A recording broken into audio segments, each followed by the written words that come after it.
Welcome to the Instacart Lounge here at the Cabin for Sundance Film Festival. I'm here with Shalini. Shalini. Shalini, I'll get it right. It's so many complicated names here. And your film is Coded Bias, and it deals with artificial intelligence, which is so topical right now. So tell me about the details of your film.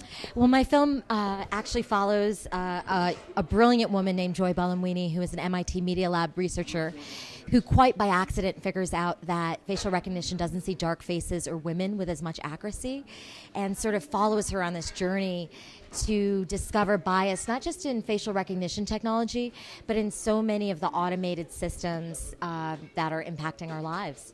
And how did she discover something like this? Was there a particular case or a situation where it was brought to light? She was just trying to make a weird art project and using commercially available facial recognition, and literally could not get the technology to recognize her face unless she wore a white mask. And so through that process, she came to realize that these systems had been trained on data sets that were mostly pale and mostly male. And was it a company software glitch, or was it something, on your journey, was it something that was done on purpose, or how does something like that work, Well, I think what the film explores is that artificial intelligence as a field was developed by a really small, exclusive group of people.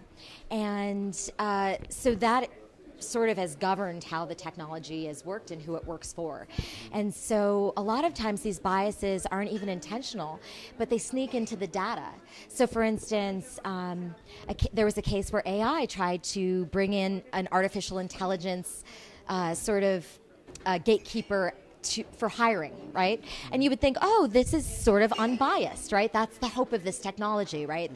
That they can sort through resumes in an unbiased way. But they have to use data as they have to use past data. So if you look at the past data, who has been successful at that job? Who has been promoted?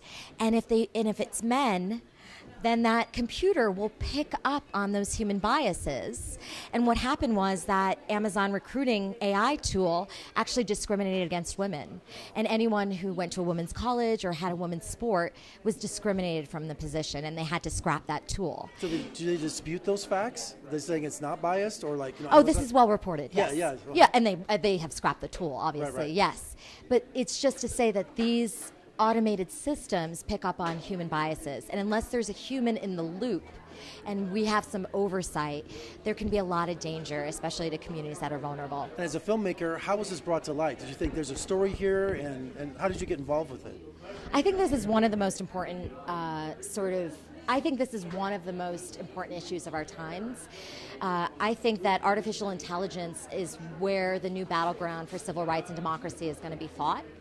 And so what I was inspired by were the women in my film.